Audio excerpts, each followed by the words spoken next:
John Brown's body lies a-mouldering in the grave, while weep the sons of bondage whom he ventured all to save. But though he sleeps, his life was lost while struggling for the slave. His soul is marching on. Glory, glory, hallelujah. Glory, glory, hallelujah. Welcome to War of the Rebellion, Stories of the Civil War. I am your host, Leon, and this is a reading of the regimental history under the Maltese Cross, Antietam to Appomattox. The Loyal Uprising in Western Pennsylvania. 1861 to 1865 campaigns 155th Pennsylvania Regiment. Narrated by the rank and file. And we're continuing on with Sketch of Company G by Lieutenant John A. Kribbs.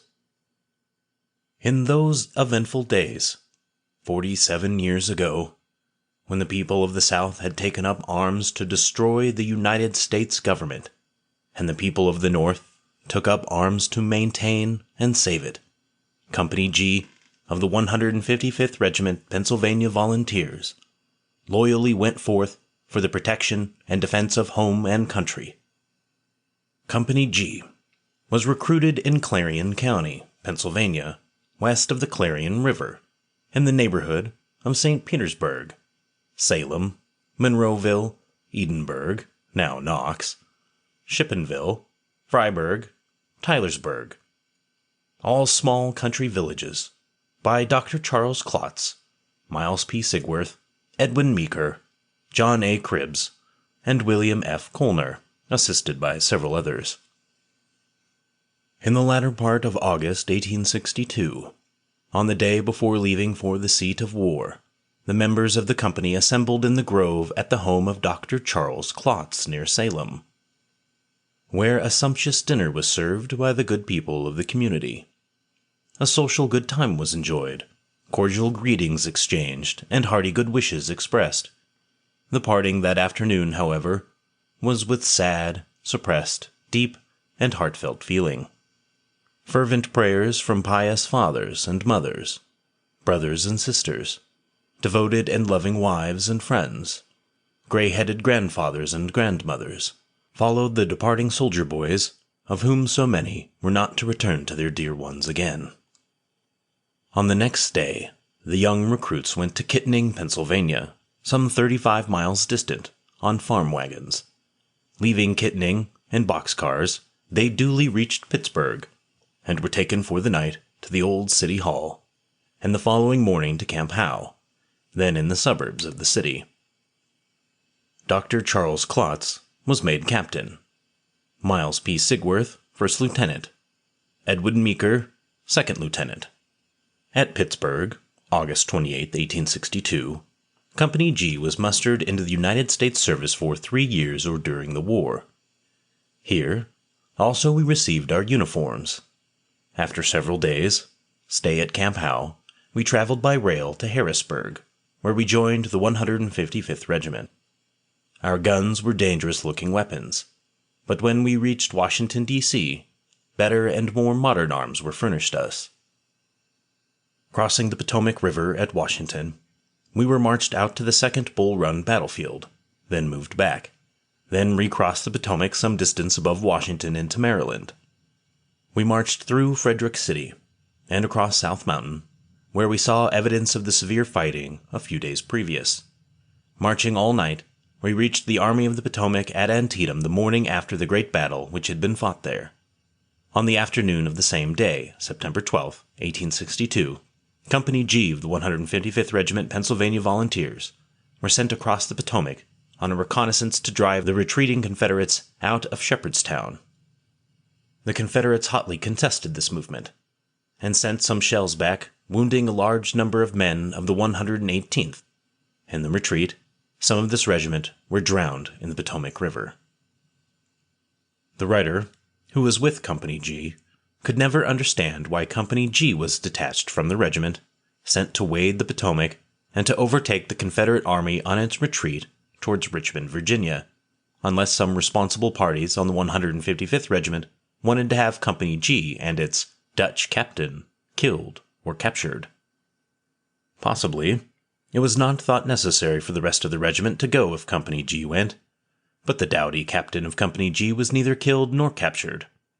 Exercising discretion in his valor, he remained on the north side of the Potomac guarding the knapsacks, and sent Lieutenant Meeker in command of Company G to cross the Potomac at Shepherdstown in search of the enemy.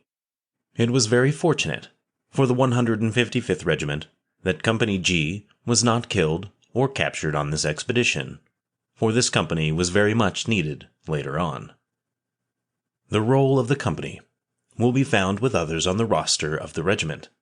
It will be there seen that the first officers of the company, Captain Charles Klotz, First Lieutenant Miles P. Sigworth, and Second Lieutenant Meeker, were mustered out of service at the same date, January 10, 1863. After these three officers were mustered out, George F. Morgan, of Company E, was appointed captain of Company G. John A. Kribbs was promoted from first sergeant to first lieutenant. At the same time, Arthur W. Bell, also of Company E, was appointed second lieutenant. No better, braver, more daring, and more deserving men could be found in the regiment than were some of Company G. After the promotion of John A. Kribbs to the position of first lieutenant, William F. Colner was advanced to first sergeant, which position he most nobly filled until the close of the war. A few months after Hooker's defeat by Lee at Chancellorsville, the Army of the Potomac was forced northward towards Washington, because Lee's army threatened Washington and Baltimore. The Army of the Potomac also crossed the river, keeping between Lee's army in Washington and Baltimore and Philadelphia.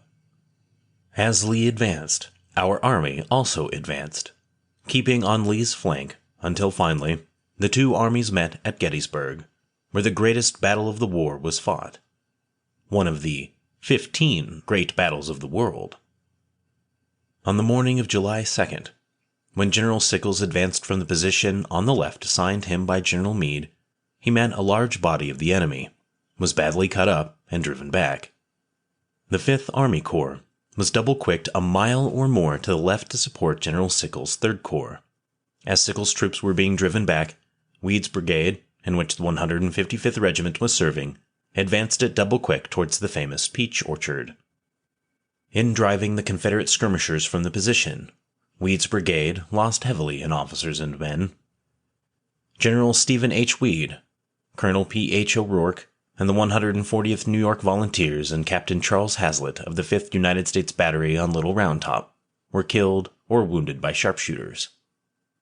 General G. K. Warren, Chief Engineer of the Army of the Potomac, was also wounded at the same time. The particulars of this battle of Little Round Top being given at length in the historical chapters of this work, the writer forbears repeating the description of it in this sketch of Company G. From Gettysburg, the army moved down towards the Rappahannock. Later in the fall, the regiment was in the movement around Rappahannock Station, and still later in the Mine Run campaign. The 155th Regiment went into winter quarters at Warrenton, Virginia, and spent 4 months there. Company G, with the regiment, for quite some time at Warrenton Junction guarding the Orange and Alexandria Railroad.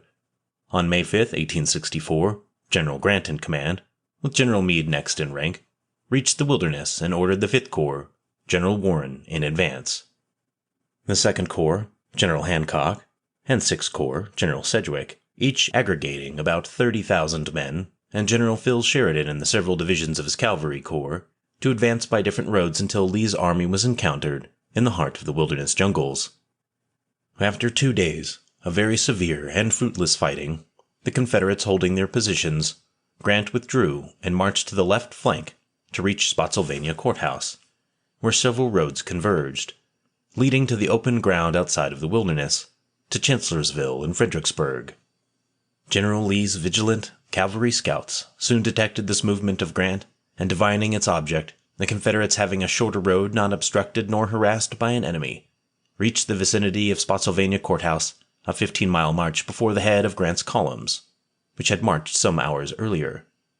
Warren's corps, still in advance, struck the enemy at Alsop's Farm, or Laurel Hill, near Spotsylvania, and a severe battle with heavy loss to both armies occurred early in the morning of the 8th. Spotsylvania, however, was secured by the Confederates, who at once proceeded to fortify and miles of entrenchments were constructed. Grant's assaults and attacks upon these fortifications were fruitless, and he flanked them to North Anna. Still flanking, Grant evacuated Spotsylvania, and on the 24th of May crossed the North Anna, where the Confederates unsuccessfully attacked Warren's corps. Grant, continuing his flank movements, proceeded to Bethesda Church and Cold Harbor, where bloody battles were fought, with no results. These actions and skirmishing, together with a change of base across the James River, the charge of the 18th of June, so disastrous to the 155th, and the siege of Petersburg, and on down to Appomattox, are all so fully described in the general history of the regiment that the reader is referred thereto, Company G being ever present with the regiment. The original enrollment of Company G, officers and men, August 28, 1862, was 97. Additional enrollments, mostly in 1864, by draft and by substitute, and by transfer from other companies and regiments was 40, making a total of 137. Record enrollment, casualties, etc. of Company G. Died of disease, mostly the first year of service, 13. Discharged on Surgeon's Certificate of Disability, 21. Killed in battle. George Hondel, Fredericksburg, Virginia, December 13, 1862. Henry J. Hummel, Wilderness, Virginia, 1864. Jeremiah Keeley, Petersburg, Virginia, June 18, 1864. Henry Hunsberger, Hatcher's Run, Virginia, February 6, 1865. Frederick Eisensee, Five Forks, Virginia, March 31, 1865. John Miller, Laurel Hill, Virginia, May 6, 1864. John Oler, Chancellorsville, Virginia, May 3, 1863. John Snyder, Fredericksburg, Virginia, May 13, 1862. John Texter, Fredericksburg, Virginia, December 13, 1862. Daniel Embody, May 20, 1865. Ferdinand Eisman, March 12. Arid Foles, October 6, 1862. Hugh B. Platt, December 24, 1862. William Wenzel, February 24, 1865. Wounded in action and discharged from hospital on surgeon's certificate or by general. John Amster, wounded in Fredericksburg, Virginia, December 13, 1862. Abraham Bish, lost leg at First Hatcher's Run, discharged May 9, 1865. William F. Best, wounded at Petersburg, Virginia, discharged March 25, 1865. John Gordon, wounded at Spotsylvania, Virginia, discharged May 12, 1864. Amos Heiberger, wounded at Five Forks, Virginia, discharged April 1, 1865. Paul Mahaly, wounded at Wilderness, Virginia, discharged May 5, 1863. John Marsh, wounded at Quaker Road, Virginia, discharged March 29, 1865. George O. Platt, wounded at Five Forks, Virginia, May 1, 1865. Jeremiah Ragnar, wounded at Laurel Hill, Virginia, May 8, 1864. William Stitt, wounded at Quaker Road, Virginia, March 29, 1865. Thomas Taylor, lost leg at People's Farm, Virginia, September 30, 1864. James L. Black, wounded at Spotsylvania, Virginia, May 1864. Missing in action. John McFarland, missing in battle of Hatcher's Run, probably killed. Isaac Thomas, missing in First Day's battle in Wilderness, May 5, 1864. Last seen on one knee taking aim at enemy, probably killed at that time. Isaac Wentling, captured at Battle of the Wilderness and died at Andersonville, Georgia, September 1864. Of the 97 originally enrolled, who volunteered for 3 years or during the war, 29 came home together at the close of the war and were mustered out of the service June 2, 1865. 24 of the 29 were wounded. The following are the names of the 29 who came home together. John A. Kribbs, First Lieutenant, only a scratch in front of Petersburg. William F. Colner, First Sergeant, wounded or struck with rebel bullets 10 or 12 times. Oliver Popp, sergeant wounded. Frank Shoup, sergeant wounded. Josiah Philman, sergeant wounded. Alonzo McMichael, sergeant wounded. Edward Alexander, corporal. Emmanuel Slogenhopt, corporal. William B. Fowles, corporal wounded. George F. Platt, corporal wounded. Hiram Beals, wounded. Leonard Denner, wounded. Adam Dittman. Edward Darnell. Peter Dower, wounded. George F. Edinger, wounded. Miles Eisman. John P. Greer. Jacob Hunsborger, wounded. William Hess, wounded. Isaac W. Mong, wounded in front of Petersburg. Joseph Mong, wounded. John Neely. John A. Neville, wounded in front of Petersburg. David E. Stagley, wounded. George Y. Swab, wounded. Franklin Will, wounded. The following recruits were also mustered out with the company. William French, wounded at Gravelly Run, March 31, 1865. John G. Fries, August McGarry, John A. Pochert, John Weber, Frank Shoup, Josiah Philman, Edward Alexander, and several others were in every battle in which the regiment was engaged and never received a scratch. All were splendid soldiers. Indeed, the entire 29 were good soldiers. Of the remainder of the company, some were in hospitals on account of sickness or wounds, and were discharged on surgeon's certificate, and others by general order. Others had been transferred to the Veteran Reserve Corps. A few recruits were transferred to the 191st Regiment, Pennsylvania Volunteers. Of the 97 who started from home together in August 1862, 44 were killed and wounded, and 2 missing in battle, most probably killed, making 46. Recruits killed and wounded, 8, and 1 missing in action, making 9. This made a total of 55 who suffered from rebel bullets. 29 came home together at the close of the war, and of these, 24 had been wounded, leaving only 5 of the original 97 at the close of the war untouched by the fatal disease or bullets. These facts show the character of the service of Company G, the risks, dangers, and hardships these noble men endured for the welfare of home and country. Remarkable escapes. The 24 of the famous 29 were wounded not only once, but some of them were struck a number of times.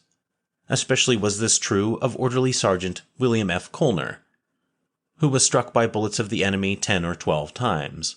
Only once, however, was he so badly wounded that he has carried a reminder of it all these years. His record is exceptionally remarkable. In one battle, a bullet passed through his knapsack. In the next engagement, a bullet passed through his haversack. And another, the company report book, which was rolled up and strapped on top of his knapsack, was cut in pieces. A bullet struck and bent his gun barrel in another engagement. At another time, his canteen was also shattered from the same cause. Continuing, his rubber blanket, rolled up and thrown over his shoulder, was shot through. Another engagement resulted in the cutting of his coat across the shoulder by a bullet. On several other occasions, after battles, his pantaloons were rent by bullets. In fact, it was so common for Sergeant Colner to get hit that the boys would inquire frequently after coming out of a fight. "Well, Will, where did the Rebs spoil your clothes this time?" Sergeant Colner really seemed to bear a charmed life. The writer can give no other explanations of this wonderful deliverance and preservation than his belief that is due to the fact that on the hilltops of St. Petersburg, Clarion County, Pennsylvania, there was a pious mother interceding with the God of battles for her soldier boy, by day and by night, until the war closed, when he returned home again, the worthy hero of many battles. Others in the company were equally brave, equally heroic and daring. Yet they did not seem to have so many close calls, though equally exposed to the enemy's bullets. On the 18th of June, 1864, when the famous charge of the regiment in front of Petersburg was made, a bullet struck Isaac Mong of Company G in the breast and passed through his body. Though badly wounded, he walked off the battlefield, and within 3 months returned to the company and reported for duty. 23 years after the war, that soldier hero coughed up a piece of flannel blouse, which the enemy's bullet had carried into his body. It had remained there all these many years. 8 years ago, This patriot hero was called to the eternal reward in that better country of peace and rest. The famous 29, with a few exceptions, having the distinction and proud honor of having fought with the regiment in and through all the great battles of the Army of the Potomac. First Lieutenant Kribbs was in command of Company G and all the great battles from the Wilderness until the army settled down in bomb-proofs in front of Petersburg in the summer of 1864, and was then absent from the company some 3 months as acting regimental quartermaster. In the latter part of March, however, he received an 8 days' leave of absence to visit a dying sister in Clarion County, Pennsylvania. When he left the front, all was quiet, nothing occurring to indicate an early movement of the army. About the time he reached home, however, the army advanced, and after 3 days at home, the writer started for the front, succeeding only with great difficulty in reaching the regiment the day after General Lee surrendered. Company Reminiscence.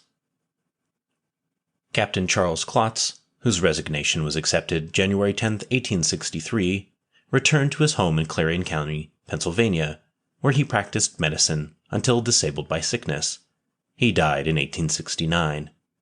He was a man in good standing in his home community, being held in esteem as a citizen and as a physician.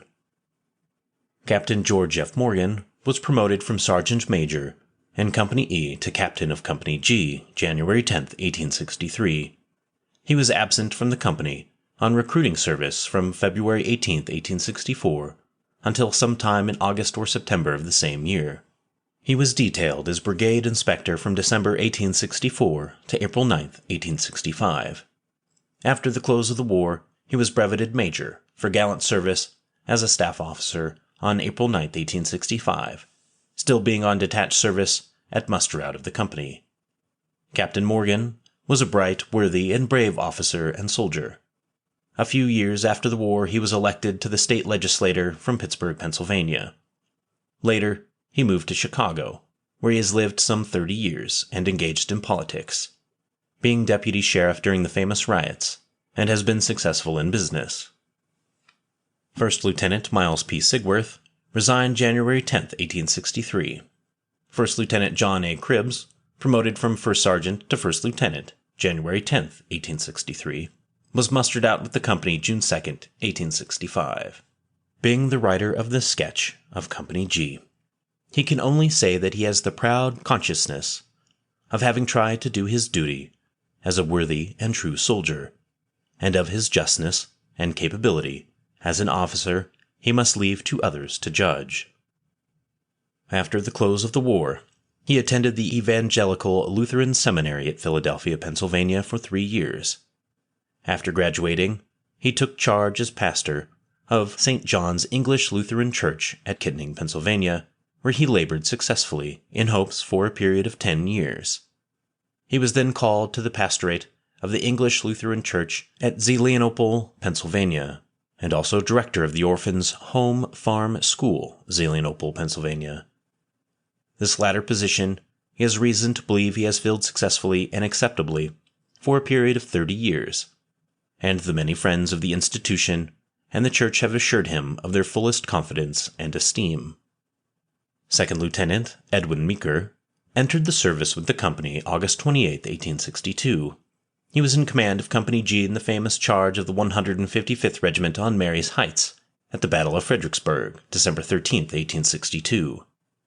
He was a worthy and brave officer and soldier, but though disabled by a severe siege of fever some 3 months previous to the battle, and physically unable to endure the exposure and hardships of active campaigning, he commanded the company in that great battle. His resignation was accepted January 10, 1863. Returning to his home in Clarion County, Pennsylvania, he engaged in the practice of medicine and the mercantile business, and died a few years ago in Virginia, never having recovered his health. Second Lieutenant Arthur W. Bell received a commission in Company G, January 10, 1862.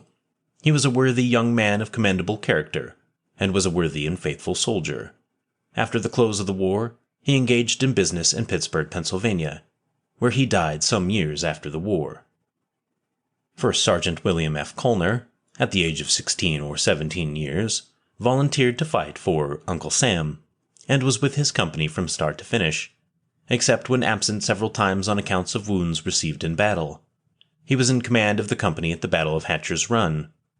At the close of the war, Sergeant Colners returned to his home at St. Petersburg, Clarion County, where he entered his father's general store.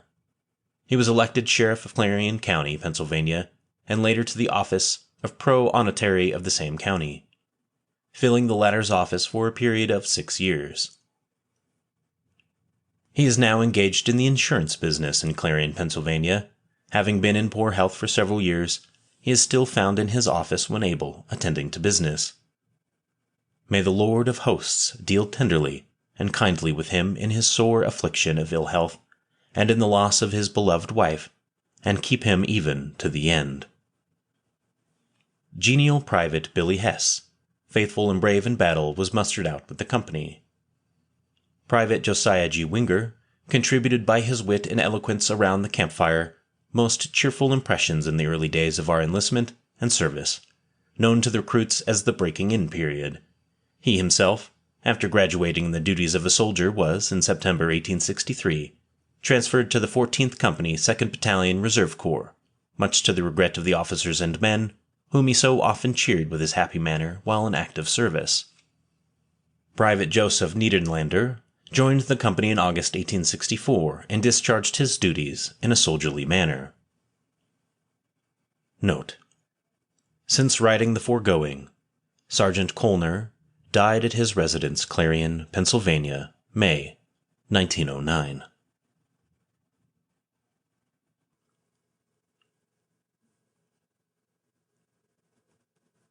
All right, that's the end of this Company G sketch by Lieutenant John A. Kribbs. And this sketch was written a little bit differently and gave a little bit more to talk about, so I'm going to go ahead and read some notes that I took. Great Battles of the World was mentioned. Now, I looked this up because it sounded a lot like the title of a book, and I was right. It's a work published by Sir Edward Shepherd Creasy that was published in 1851, and several other historians have gone on to add or change or include other battles that have since happened.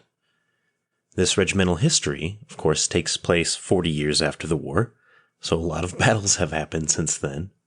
It is, of course, free to read, and I gave it a twice over, and I think my listeners will find it pretty interesting and entertaining, so I'm going to include it on the website under the post for Company G. Now, Gettysburg isn't on the traditional list since it was written in 1851, but a republished version by different authors and publishers include the Battle of Gettysburg in later editions. I don't know about you, but I kind of agree with adding Gettysburg. It's a high honor for historians to include a battle you fought in, with the likes of Marathon, Hastings, and Waterloo. And anyway, it's free and has no copyright. Feel free to share it or copy it as you like. Doesn't matter, but it's up there for you to read. Now, let's talk about the 24 of 29 being wounded. All the names were listed, but this little detail makes me wonder of how many of the men who came down or who came home from each company were actually walking wounded who had recovered from their wounds. And they just don't talk about it. And especially if someone like Orderly Sergeant William Colner being shot 10 or 12 times and making it out alive, he's very lucky. Now, I wouldn't want to be around him because I'm not sure I would be lucky as him when he's got that many bullets zooming around him, you know what I mean? So, absolutely crazy stuff. And also talking about Isaac Mong coughing up a piece of his flannel blouse. Now, I looked into this. I seem to remember some historians on Civil War Battlefield Trust briefly bringing it up and saying that they talked to some doctors about it, and it's not really possible. But I did find some articles and writings, one from history.net that's about Civil War veterans having bullets fall out of their bodies in various different ways. Whether it was coughing it up or them coming out like slivers almost. It was very weird. But then I went and found a medical article from the Journal of Emergencies, Trauma, and Shock from the National Library of Medicine about 4 cases over the last century of people sustaining gunshot wounds and coughing up the bullets. So, I guess the moral of this story is, when you have this many people shooting at each other, anything's possible, I suppose. I'll include both as links under the Company G, just in case you want to do some wild reading, because they're pretty crazy. The medical journal happened about 10 years ago, so it's fairly recent. And the history.net just has various articles collected about veterans previously that they just put together to form their own article, and it was a pretty fun read too. That wraps up the info for Company G as far as my notes were taken. I'd like to say that I hope you all had a fantastic Labor Day weekend and got some much needed rest and relaxation. As far as news for the podcast and the channel goes I've got Chapter 3 of the History of Company K for Patreon members coming out this Saturday, and 2 poems written by Civil War veterans that are recorded for the YouTube channel coming out. So it's going to be a pretty good content-filled weekend. So, alright everyone, I'm taking off. Stay safe, enjoy your weekend, and I'll catch you later. Old John Brown's body lies a-mouldering in the grave, while weep the sons of bondage whom he ventured all to save. But though he sleeps, his life was lost while struggling for the slave. His soul is marching on. Glory, glory, hallelujah. Glory, glory, hallelujah. Glory, glory, hallelujah. For his soul is marching on.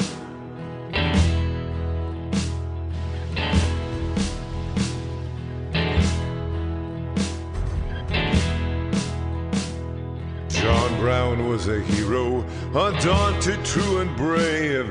And Kansas knew his valor when he fought her rights to save. And now, though the grass grows green above his grave, his soul is marching on. Glory, glory, hallelujah. Glory, glory, hallelujah. Hallelujah, for his soul is marching on.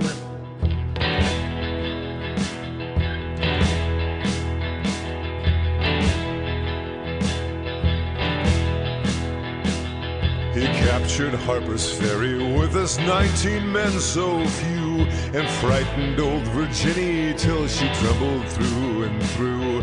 They hung him for a traitor, themselves a traitorous crew, but his soul is marching on. Glory, glory, hallelujah. Glory, glory, hallelujah. Glory, glory, hallelujah. For his soul is marching on.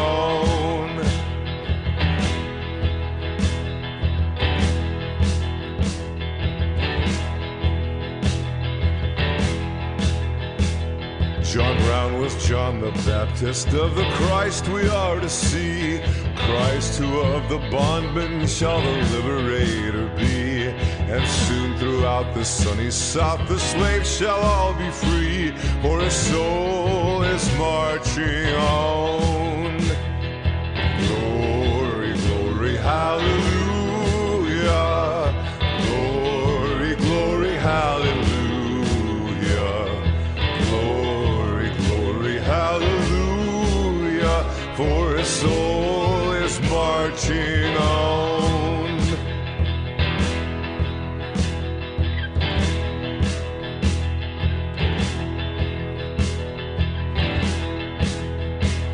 The conflict that he heralded, he looked from heaven to view on the army of the Union with its flag red, white, and blue.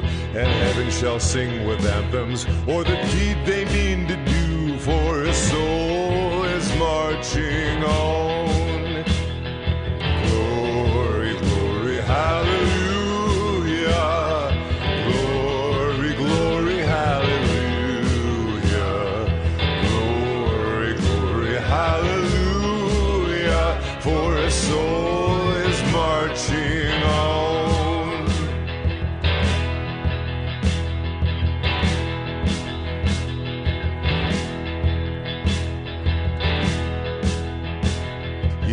soldiers of freedom, then strike while strike ye may, the death blow of oppression in a better time and way. The dawn of old John Brown has brightened in the day, and his soul is marching on. Glory, glory, hallelujah. Glory, glory, hallelujah. Glory, glory, hallelujah. For his soul is marching on. Glory, glory, hallelujah. Glory, glory, hallelujah. Glory, glory, hallelujah. For his soul is marching on.